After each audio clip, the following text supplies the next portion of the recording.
Good afternoon, everybody. Thank you so much for joining us today for the latest Boutique Hotel News webinar. And today we are going to be talking about diversity, inclusion, and accessibility.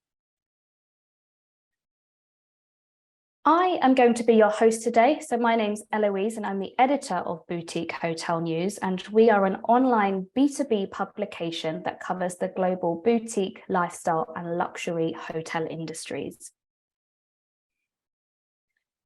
One of our sponsors for today's session is Like Magic, an operations and guest experience platform, and we have a short video to play for you.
And if you'd like to learn more about Like Magic, their contact details and website have been popped into the chat. Another sponsor for today is hotel management company London Rock Partners, and we have Claire joining us on the call today. So Claire, I'm going to hand over to you. Thank you very much, Eloise. Good afternoon. My name is Claire Anna, and I am the co-founder and chief commercial officer of London Rock Partners. We're a very proud sponsor of these webinars. We are a UK-based hospitality management company who are just about to enter our third year of trading. We came to the market to offer a more flexible solution to what is a very traditional kind of hotel management platforms in general. We work with lenders, owners, investors, and funds who traditionally or predominantly are looking to transform underperforming and distressed assets. We work across branded and independent hotels. We pride ourselves on making contracting really easy and really flexible in line with your objectives, whether that be to continue to trade or to exit or to whatever. We currently manage 7 sites, working across 2 branded Hiltons and a core 2 independent assets, as well as asset managing a central London portfolio.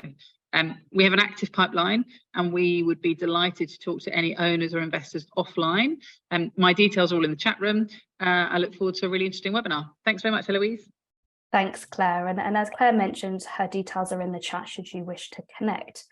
So let's meet our panelists for today. And what I'm going to do is move from left to right as per the PowerPoint slides and ask each to introduce themselves, which means, Robin, I'm kicking off with yourself.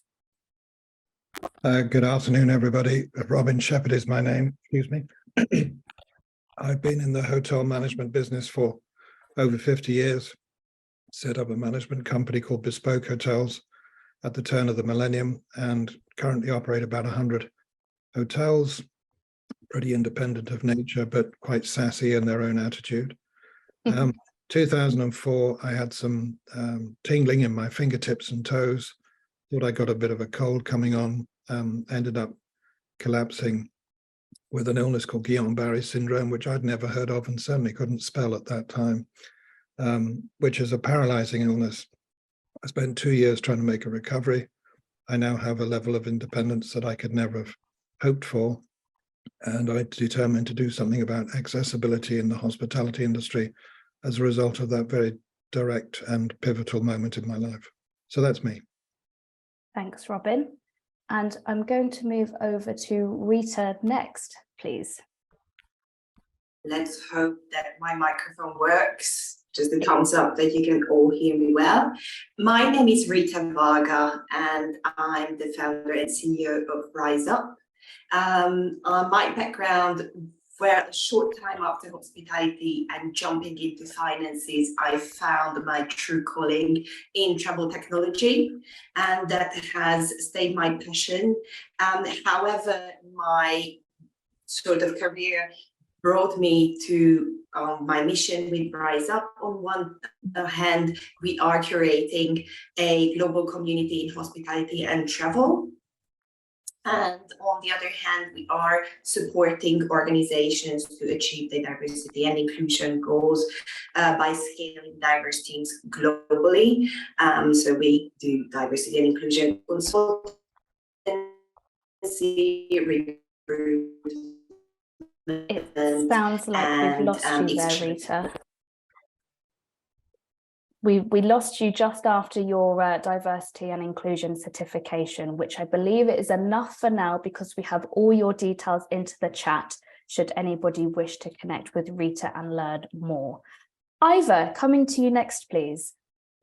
Yes, hello, good afternoon from Athens, and I'm Ivor Ambrose, the Managing Director. It's a delegated position in the European Network for Accessible Tourism, which is a non-profit organization based in Brussels. We've been running the organization now for 15 years, and we are all things accessible tourism, accessible, inclusive, barrier-free, call it what you like. We deal with every aspect of accessible tourism and travel.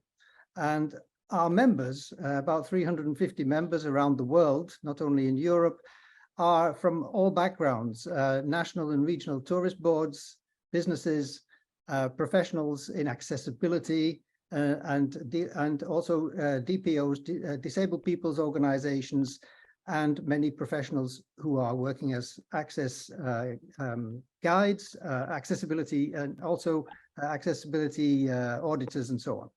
So we try to bring the news of accessibility to the whole tourism sector. A big mouthful, but we not act as a knowledge hub. We carry out projects largely for European Commission funds, I must say, but also tenders and working with destinations to develop manuals, handbooks, and guidelines for improving the quality of the tourism and improving the competitiveness. Mm-hmm. Brilliant. Thank you, Ivor. And last but certainly not least, Emily, over to you. Thanks, Eloise, and hi everyone. My name's Emily Yates. I'm a wheelchair user with cerebral palsy. I've been an accessibility consultant for the last 10 years, and I'm head of accessibility and inclusive design at human-centered design agency MIMA. We focus on physical, digital, and social accessibility as consultants for businesses, clients within the travel and tourism, culture and heritage, and global events sectors. Thank you so much. And I'm just going to reiterate that all the LinkedIn profiles of our panelists have been popped into the chat there for you to learn more. Now, a quick overview of how this webinar is going to run. We're going to spend around 45 minutes in discussion today, followed by some time at the end to take any questions from the audience. So I encourage everybody tuning in now to submit their questions using the Q&A function at the bottom of your screens, and I will get round to those as and when relevant. And a recording of this webinar will automatically be emailed out to everybody that has registered within 48 hours. Now, if this is the first time you are joining one of our webinars, we always like to highlight some stories that have been published either by Boutique Hotel News or elsewhere in the press. And a study by meta search engine Wayaway, which was only revealed last week, published a report that safety is a top concern for 62% of LGBTQ+ travellers, with 50% of the participants avoiding public displays of affection, and 30% saying that they control revealing personal information. And as a result of that study, Wayaway has called on more support from OTAs and tour operators specifically to provide better services for this traveller demographic. And earlier this year, Viceroy, I should have checked that before we are now here live, partnered with non-profit Out and Equal Workplace Advocates to provide LGBTQ+ leadership, development and diversity, equity and inclusion training across its portfolio. And the company has also created an LGBTQ plus travel advisory board. And I think that we are going to see more appointments like this as diversity, equity, and inclusion considerations rise up the agenda. And I think a good indicator of why this will happen is, as Rita mentioned earlier, Rise Up has just launched a diversity, equality, and inclusion certification for hospitality, which we are going to learn more about later. On the next slide, the European Disability Forum has recently published a report urging the European Union to put in place strong regulation to ensure that air travel is accessible for all. And hospitality companies such as Airbnb have also made great strides to make traveling more accessible. They recently introduced an adapted category onto the platform, which was launched, I believe, in December. And already that category features over 1,100 listings. With the hotel sector, however, a survey by Handiscover revealed that 58% of the disabled population who require assistance felt that hotel staff were not as knowledgeable about accessibility needs. And we are certainly going to be diving greater into this topic later on. So let's talk about diversity, inclusion, equality, accessibility. Let's talk about it all. And Rita, I'm coming to yourself first. As somebody who has been immersed in this area for some time now, and with it being your focus, particularly with the launch of the certification, are you able to provide us with a quick picture, a quick view of what it means to be a diverse, equal, inclusive, and accessible business? What does that look like? Yeah, so just very briefly, and again, I hope you can hear me. We can. A business that is approaching all the above and is as inclusive as possible, that is the one that embraces and values individuals from different backgrounds, ensuring that everyone has equal opportunities. So we are thriving for equality of opportunities versus equality of outcomes. An equitable organization is the one that looks at individuals and their individual needs, as ability looks different, and the needs of both our employees, of our customers, of our partners, of our entire supply chain, but also the destinations where we are marketing or where we are hosting looks different, that embraces all of that. So most commonly, when we talk about DEI, we tend to talk about our employees, but there is so much more. Or hoteliers typically look into inclusion from a guest perspective. There is a whole different verticals that we have to look in and embrace all of that from an opportunity perspective. Can you introduce the certification? Can you give us a flavor of what that entails, what the application process is like? And I suppose, importantly, what must a business actually achieve in order to become DEI certified? I believe we have lost Rita. We are going to be circling back on that at a later date, so hold fire, folks. Ivor, I'm coming to you next. Let's look at what progress has been made thus far to actually support businesses in becoming more accessible. Can you provide us an overview? Yeah, I think in a nutshell, we've come a long way. I mean, in a nutshell, you have to take this from top down and bottom up and to evaluate really how far we've come. But I think the key thing is that policymakers, they're always there. Are they doing the right thing? we have to keep pressing them. But policy making is very important for the whole tourism sector. What happens in political decisions has a ripple effect right down through the whole tourism chain, the value chain of tourism. And when we see across Europe, for example, and Europe, including the UK, for a few years ago, we could see that a lot was happening in the UK, especially, also in Germany, in Spain, in Portugal. Countries that depend a lot on tourism have been working hard to improve the tourism product and to give good conditions for the tourism businesses.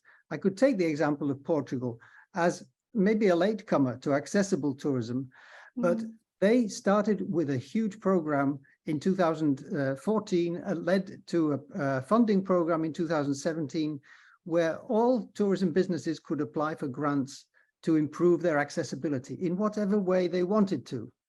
And that openness to give the opportunity for people to think for themselves, to innovate, to get expertise and to work together in destinations was a very smart move, because it meant that one person or one company might want an accessible minibus. Another one might want to make an accessible website.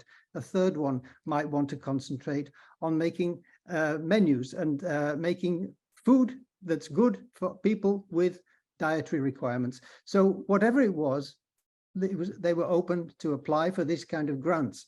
So government can give handouts, but they can also give better opportunities by taking the funds that there are for regional development, for transportation development, and making sure that accessibility is included in all these funding programs. So wherever it's coming from, whether it is in education or employment or transportation or regional development, we should be looking for the tourism aspect to improve whatever needs to be done at the local level and right across the sector, really. So just that was one example from Portugal, but from the bottom up side, we really need to make sure that legislation and policies reflect the needs of the customers, the needs of the communities.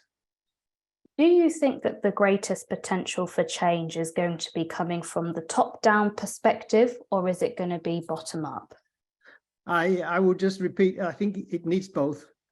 Because it's like a communication. If somebody is not listening, then whatever you say, it's not going to get anywhere. So we need to talk together. We need to work together. And I think that's almost like a mantra for what we've been doing for 15 years.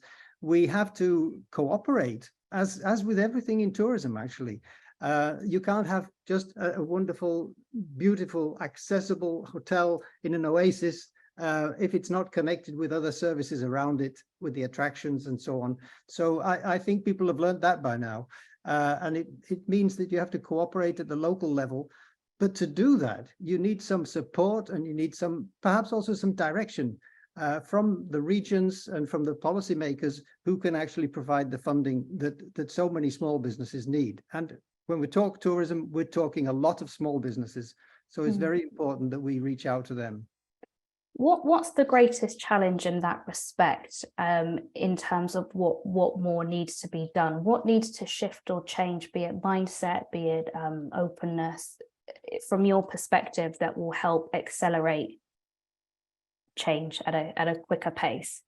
Yeah, I think it has something to do with the mindset, but people will say, hey, come on, I can't just make things accessible by thinking about it. I have to be able to have some practical things to make tourism accessible for me, whether it's a physical impairment, sensory impairments, cognitive impairments, and so on. We have to think of the whole in a holistic way. So I think the biggest barrier is just knowledge about what you can do and what can be achieved actually very often with few means, and that accessibility is not a goal in itself, but it's a journey towards including everybody. Probably you've heard that before, but it is just so real to say that we're all on a journey, and we're not going to finish this year or next year. But note, when the politicians sit down and they make a plan, they need to make a 5-year plan or a 10-year plan to achieve accessibility in society in general. And I think we need to think of that in the long term as well in tourism. we're not going to achieve everything by next season, everything's going to be accessible and we'll be flying here. No, you can do a lot step by step, but you have to have a plan and you have to work on that plan, monitor it and improve gradually. So in the sense that people have to understand accessibility is important to so many tourists nowadays, but they have to understand, the businesses need to understand that this is a process, and getting on board the process at the beginning to make a plan and to make it part of your policy, that's the very first step. Mm-hmm. Now that we have Rita that has joined, if we lose you again, Rita, I'm going to recommend maybe turning your camera off so that we can still hear you despite not seeing your lovely face. But could you remind us what it means to be DEI certified? What does that journey look like? Yes, because I'm going to piggyback a little bit on what Ivor was saying and be a little bit dry about it. If we are excluding people with disabilities, we are excluding 19% of the population. And translated that into business numbers, what kind of revenue are we missing out on if we are not supporting people with disabilities? So that's just, and the bottom up and downwards, we are about to close the gap. So it has to be a joint work, and this is why we actually created the DEI certification, because we started doing a lot of grassroots work, developing diverse talent, focusing on underrepresented communities. But we realized if the businesses are not cooperating, which means top down, there is nothing coming in, then we can't close the gap ever. So when we approach the companies to see how they are going about their DEI strategy, we found that there is way too much education needed. So to be able to identify easier, quicker, where we are going, how our employees feel, how our communities feel, and establish guidelines, because we are ISO compliant, so the International Standardization of Organizations gives the guideline on how a diverse and equitable business looks like. So following those guidelines, we are very much quickly able to identify what we need to focus on. And for us, within the certification process, accessibility is very much a priority. So we established the accessible pricing, because I don't think just where finance organizations should be able to access resources. Even startups at any sort should be able to start from the groundwork on building a company culture that is inclusive. And another thing is we set up levels rather than you are qualified or disqualified, because we want to encourage organizations to participate in the benchmark year by year, and by that we can easily have a better overview as an industry. So it has a significant give back function within the certification process as well. Thanks, Rita. Robin, we talked about incentivizing businesses to do better. Could you please speak to that? And also, why is now the right time for hoteliers to be looking at their DEI and accessibility policies in order to improve not just their staff environment, culture and experience, but also on the guest side as well? Well, I think we live in a very different society to that which we did, say, 20 years ago. We're much more advanced in our thinking. It's a question of matching up the doing with that thinking. So programming, for instance, on our mainstream TV, like Strictly Come Dancing is a bizarre example. You regularly see people with some form of compromise in their life, like a lost arm or someone with dwarfism and so on. And I think it's migrated from being a bit of a publicity stunt into something that's ingrained and understood and tolerated, and then moved through to being celebrated. So in hotels, we have 2 governmental acts which have given us discrimination against accessibility. And those 2 acts effectively put things into black and white. They were necessary at the time. And they meant that people knew what standard they had to achieve in order to be compliant. But there was no qualification around that. It's a pass or a fail. And I think what we've now entered is a period where increasingly tourism awards, the trade press, yourselves, and some little hobby of mine, which was called Blue Badge Access Awards, is trying to do is put a bit of colour into that. You don't go to university to pass or fail. You go to get a first-class honours, or a 2-1, or a Desmond, or a 3, or whatever the qualification is, but you like to do better. And what I'm saying is just achieving base isn't enough. You need to aspire to do better. 15% of your customer base will have some level of compromise through their accessible needs. That's an awfully large market to ignore. So anything we can do to make people more aspirational and visionary, the better. Right now, I wouldn't trust this government to put in anything to do with statute. I wouldn't trust this government at all on anything, quite candidly. So the quicker that Boris Johnson takes his stinking car crash government away with him, the better. Sorry, it's a little one-sided there, but I loathe them. So anything we can do in spite of our government to, and where does it start picking up on Ivor's point? It's a combination of people at the bottom of the organization wanting it, people at the top driving it, and meeting in the middle. Years ago, and I will stop talking in just a second, I promise, because otherwise I might bash the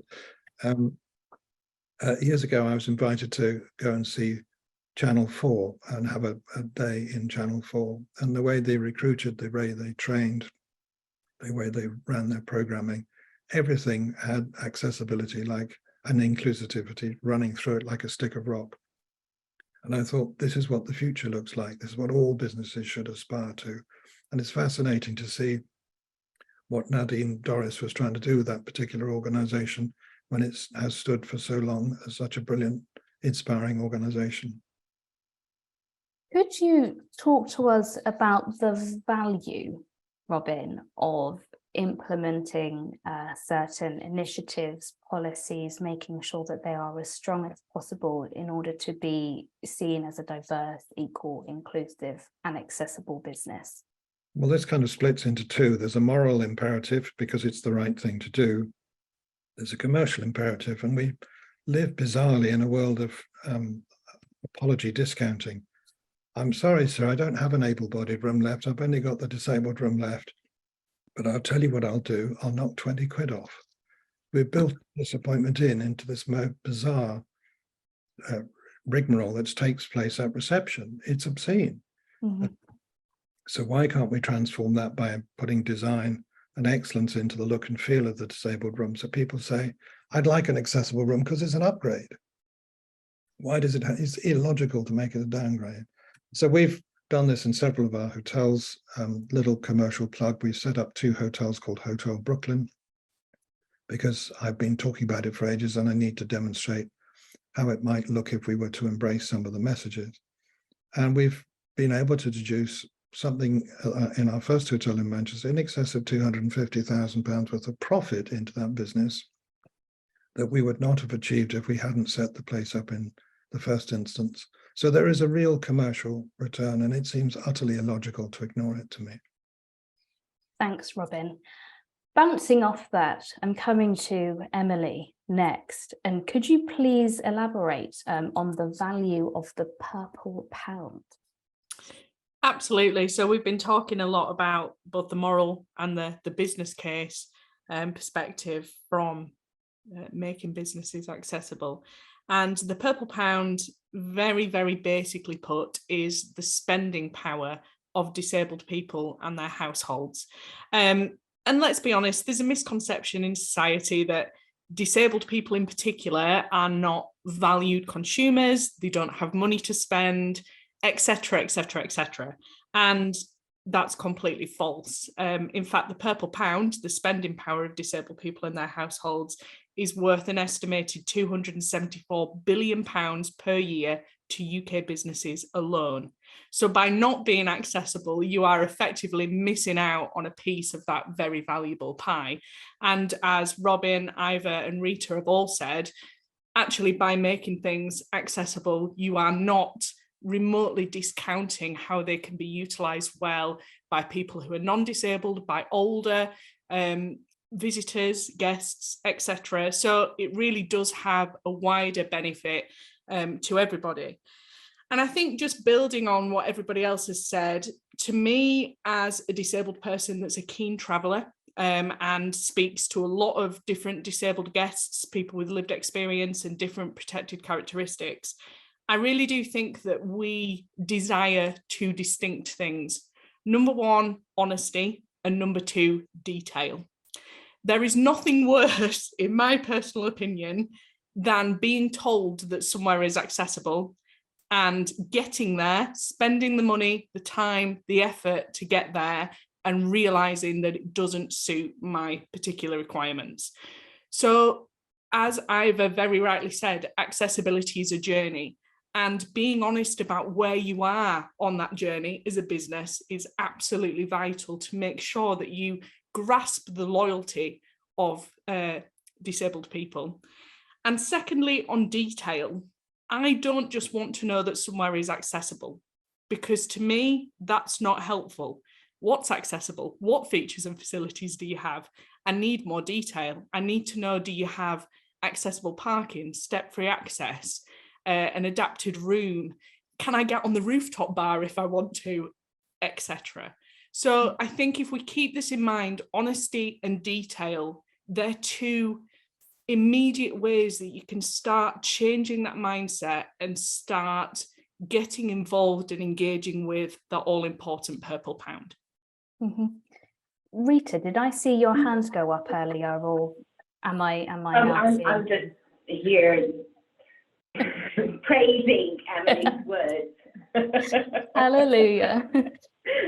Emily, as you've just mentioned, you're a keen traveller, you get out and about a lot, and from your perspective, at what stage of the guest journey do you see the greatest potential for hotels to become more inclusive and accessible? I think really every single element of that guest journey can have accessibility input. And I think it very much depends on the type of accessibility you're talking about. So one particular area is the ability for disabled people, and particularly people who are neurodivergent, their ability to be able to pre-tool and familiarise themselves before going to an unfamiliar environment. So how amazing would it be to have 360-degree room tours, as I know that Hotel Brooklyn does, for example, to allow users to pre-tool, familiarise themselves prior to a visit. So digital accessibility very much on that familiarisation level. If we're talking about social accessibility, operational accessibility, and awareness and empathy around disability or other protected characteristics, I want that as soon as I contact somebody, but I also want that as soon as I turn up at the front desk. And I quite often say you could have, in terms of the built environment, the most physically accessible venue in the whole entire world. But if once I got to reception, I was treated as a second-class citizen because I'm disabled, suddenly that built environment physical accessibility would not mean quite as much as it previously did. So it's important for those two things to marry as much as possible. And then in terms of built environment accessibility, of course, this is very different based on an impairment or an access requirement that somebody might have. But I think it really comes down to information and allowing people to have the autonomy to make their own decisions. If you are deaf or you experience hearing loss, knowing that a hotel has a vibrating alarm, for example, or both visual and audio alarm systems, and it has a particular evacuation process, not just for people with physical impairments, but for people with sensory impairments as well, that makes a huge difference on that physical accessibility decision. So I think ultimately, in a nutshell, every single element of that guest journey requires that accessibility input. And we need to think not just physically, but socially and digitally as well. Mm-hmm. I'd like to come to Rita for my next point, actually. Talking about how to better serve diverse travellers. You mentioned that your background is in technology. So how can technology better support, and in which areas is there greatest room for improvement? Just a very brief, most recent story. I was flying this morning, and there was a visually impaired lady on the plane. And we had to change and swap seats around so she can be sat next to her accompanying person. So I had the ability to hold my under 2-year-old child with me because the system was configured to be able, parents with children, but you are not able to configure automatically a seat assigned to your accompanying person if you had such thing as visual impairment. So that was a very interesting thing to see, and drove me to new opportunities that can come up within the booking process. And I think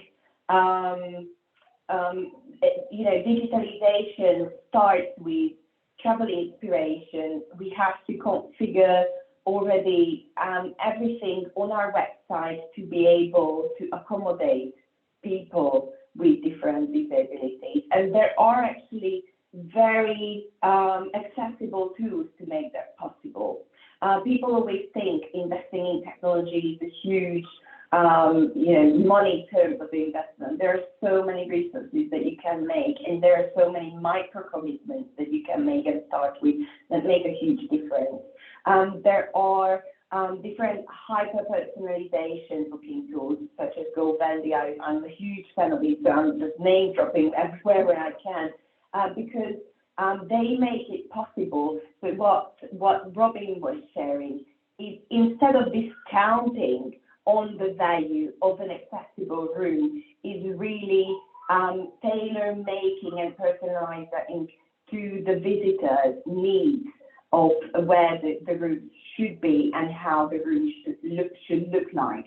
Even if we are talking about not from an accessibility point of view, but families traveling together, or people needing support in the other rooms, so having joint rooms, not placing people or placing people to different places. And these technologies have to accompany us throughout the entire booking journey. And of course, I'm talking one side of the digitalization, and then if we are talking about the high tech of it, in-room facilities can make a huge difference as well. Mm-hmm. Thanks, Rita. I just want to read out a comment that we have in the chat here from Fiona Jarvis. We agree that detail is needed, and we ask all hospitality venues to adopt an access gallery. Fiona, if you would like to even write into that chat who you are, what you do, and who you represent, so that we can even learn more, that would be absolutely fantastic. And I'll be more than happy to read that out when we get round to it. Iva, can you talk to us about Accessible EU, which I understand is launching next month? Can you just give us the who, what, where, when, why, and what issues does the initiative aim to solve? Yes, so we're deep into European Union territory here, and what I should say about Accessible EU is it's the project that we've been waiting for in the accessibility sector, if you like, the groupies around accessibility, for about 25 years. We've been talking and talking and talking in Europe about how to bring everything together into one place so that people can be informed, made aware, educated, and enabled to put things in place to make every aspect of society accessible. And finally, the European Commission came up with a call for tender at the end of last year, which we won in a consortium with a big organization for the blind in Spain called ONCE. and the ONCE Foundation and a number of partners, we've started off this project, Accessible EU Resource Centre, which is a virtual resource centre, which will be running for 4 years and over 10 million euros in value, to set up a whole range of events in every EU country. So 27 countries will have events, we'll have online training, we'll have work on standards, we'll have collections of useful publications in all languages, good practices. There's already a LinkedIn group for Accessible EU. You write accessible and then capital EU in one word. And actually everybody can get involved. It's not just for Europe, but everyone around the world can get involved in following this and learning from it. So it's a hub, really, a knowledge hub.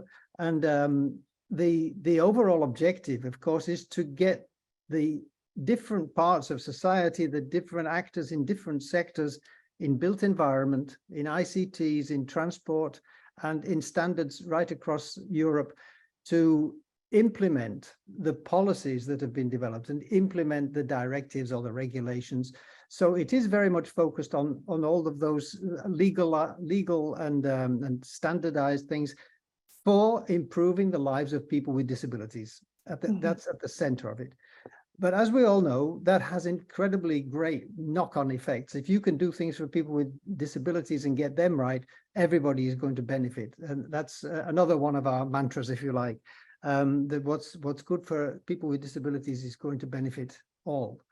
And so what's interesting about this really is that it's really the first time that we brought all of this together. There's 34 experts around Europe working in a team of probably more than 50 people altogether, who will be receiving a lot of information, but also packaging this and putting it in a form so that if you're buying in for your hotel, or if you're in public procurement, of course, if you're buying vehicles, if you're buying buses, if you're buying equipment for your business, there's a way to do that to make things accessible from the very beginning. So you buy accessible, you procure accessible when you're thinking about what you should be buying for your company, what you should be organizing, and right through the chain, so that we will be talking about accessible websites again.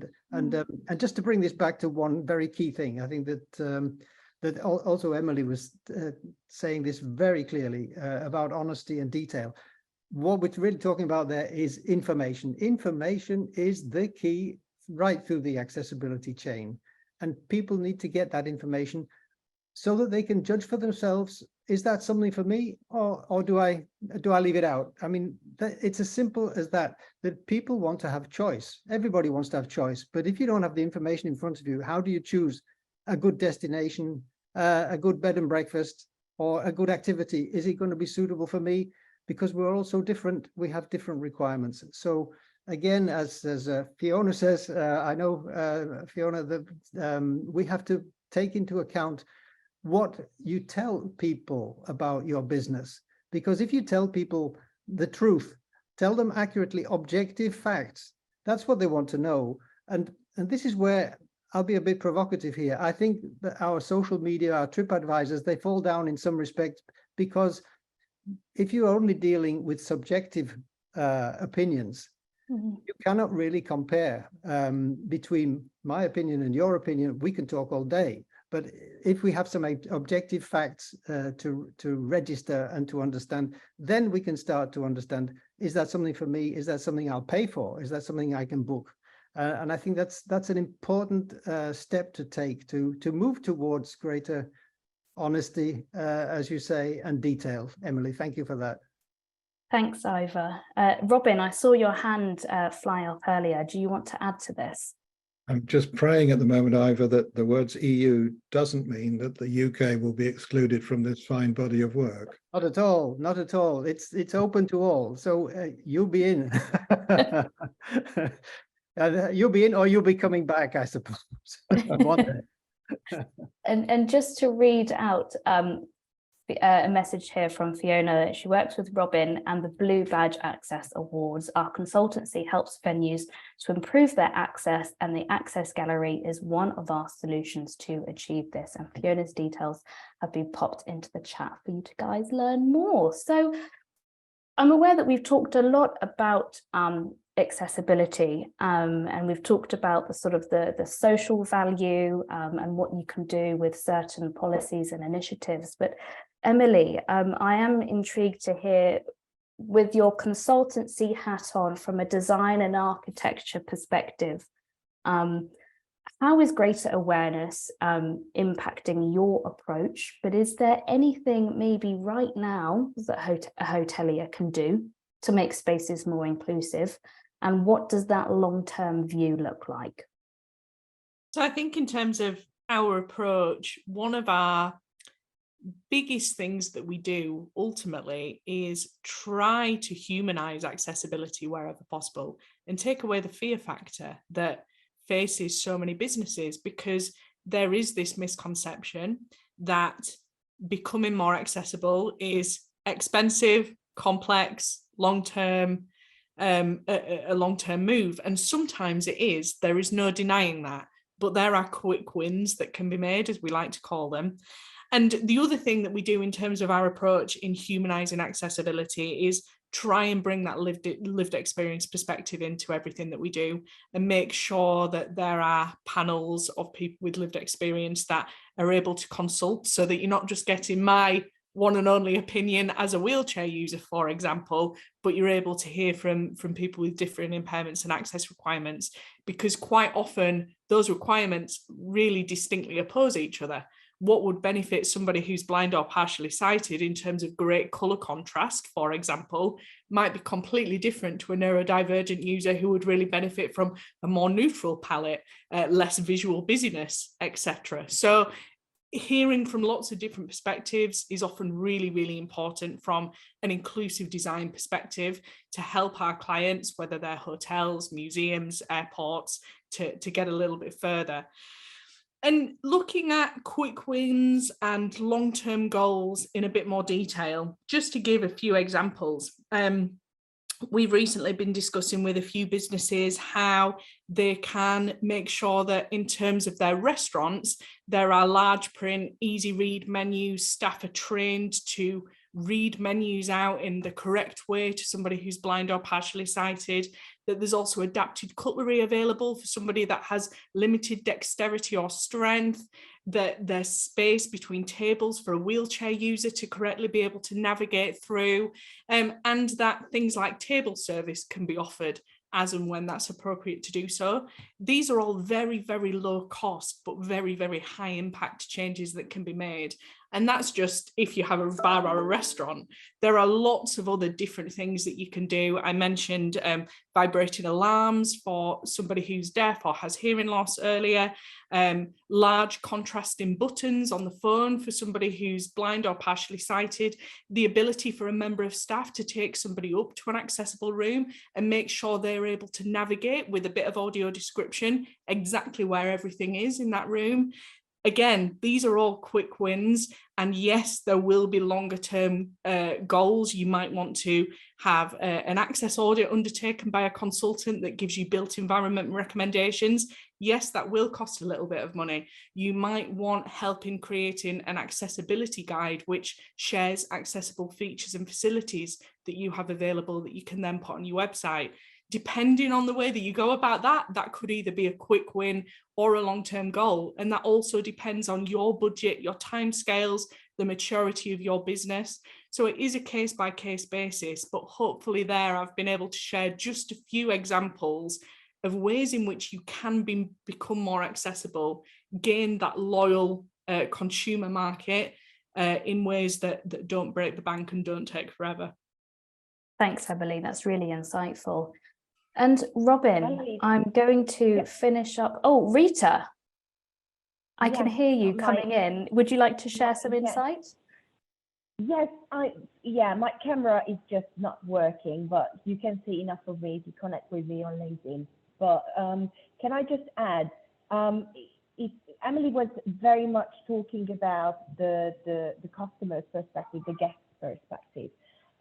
But including the UK, all over the world, we are still facing major staff shortages. We are facing major qualified staff shortages. And as much as we are thinking about our guests and including and creating an accessible accommodation for our guests, we should think also about creating an accessible workspace.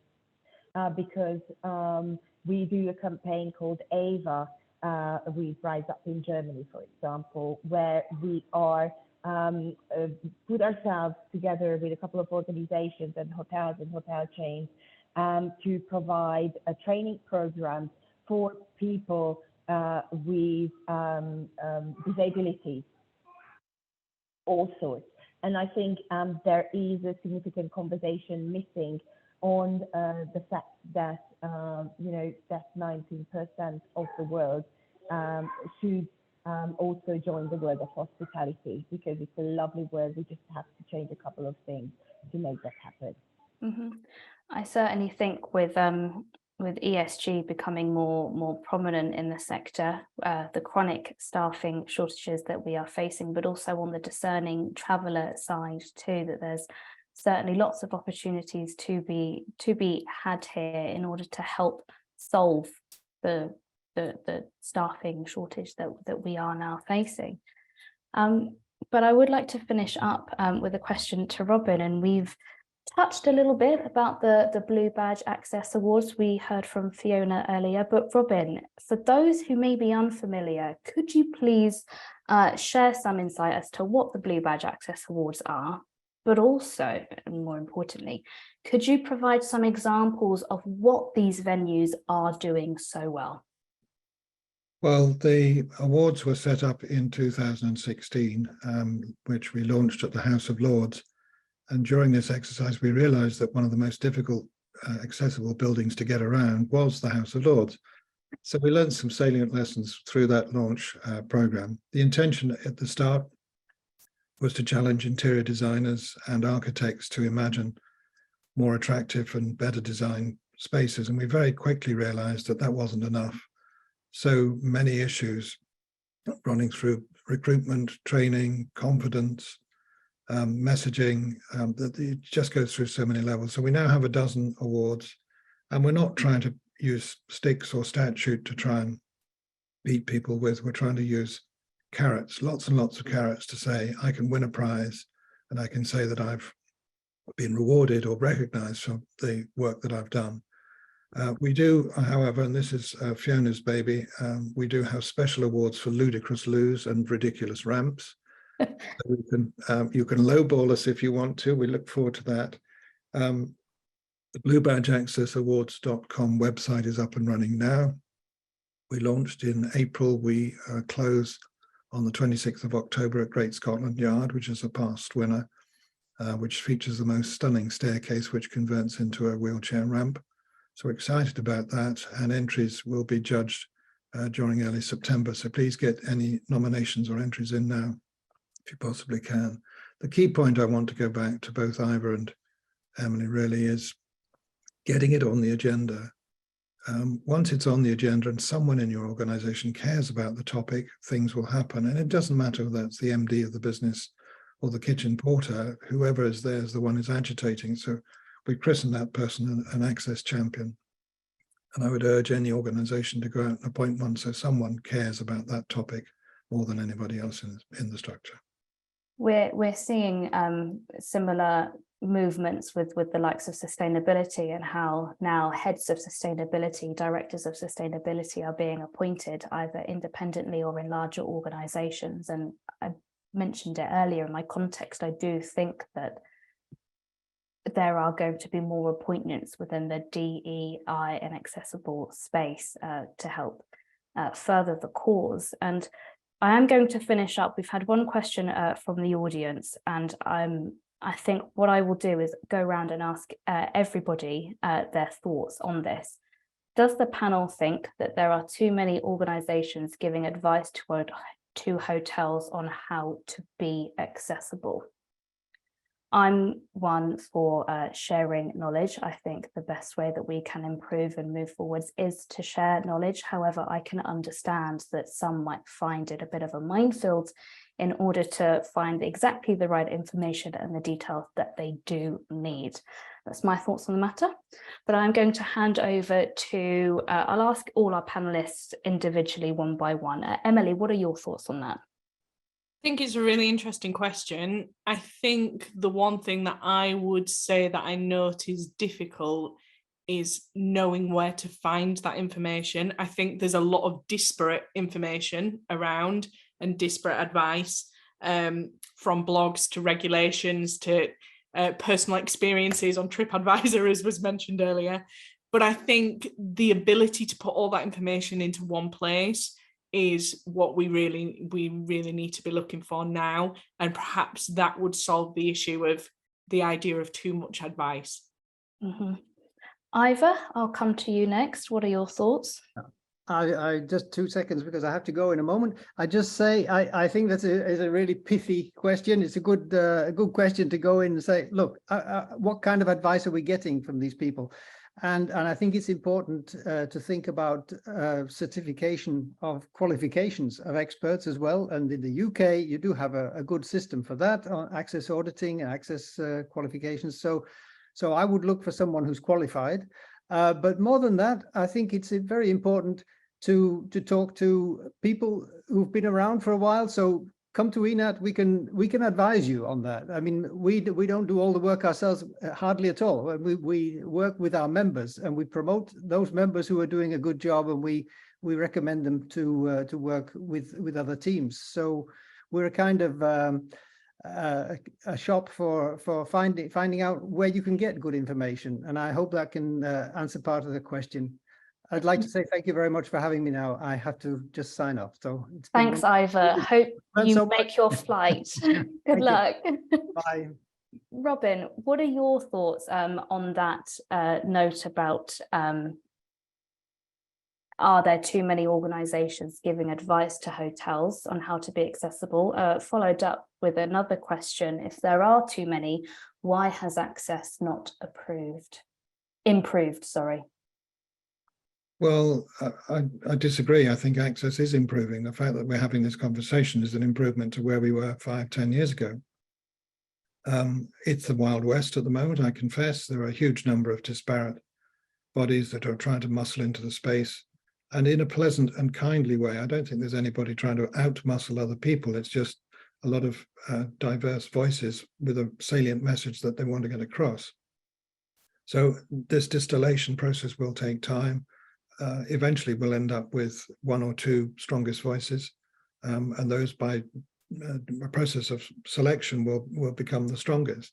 But at the moment, yes, it's a little confusing to know where to go to, but start somewhere and you'll quickly work out who the charlatans are and who the good guys are. Thanks, Robin. And Rita, if you are still here, what are your thoughts on that question? I tried to reconnect now for the last bit. Can you hear me? We can hear you. Do you think there are too many organisations giving advice to hotels? Many thoughts. I think there is a lot of ways to approach. There is not one off-the-rack solution, and every hotel has its barriers and has its opportunities. And I think there are many levels as well where we need support.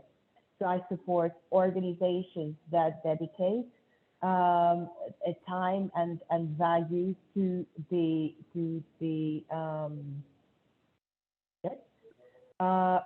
but what Ivan was saying, you have to look that it is a qualified organization where the information comes from and where you want to start. Thanks, Rita. Oh, Thank you. We can. You are breaking up a little bit, but we got the gist of what you are trying to say. And as I've mentioned, your LinkedIn profile and contact details have been popped into the chat. We are going to leave this webinar open for an extra 2 minutes at the end for all our audience members to follow up with all the links that we've popped into the chat. So rest assured, your voices have been heard, and we will encourage that conversation to carry on even offline. And on that note, we have even just passed 3 o'clock, so I'm going to wrap up now. Thank you to Robin, Rita and Emily for your insights. We've said our loving farewells to Ivor, who has had to shoot off. I just have some closing slides to run you through before we bid you all a proper farewell. My next webinar that we're hosting is all about property management systems and how they are being innovative and growing. The link to register for that webinar has been popped into the chat. It is taking place on July the 3rd, and I would love to hear and see you all there. And if you're interested in working with us, be it on the webinars or any other multimedia channels that we cover, do get in touch with my colleagues, either Katie or Steph. Their details are up on your screens now. And all that's left for me to do is to say thank you. Thank you to our panelists today. Thank you to our sponsors, and thank you to our audience members. I hope you've learned something. I certainly have. And we'll be back in a few weeks' time. But thanks once again. Enjoy the rest of your days, and I'll see you again very soon. Bye-bye.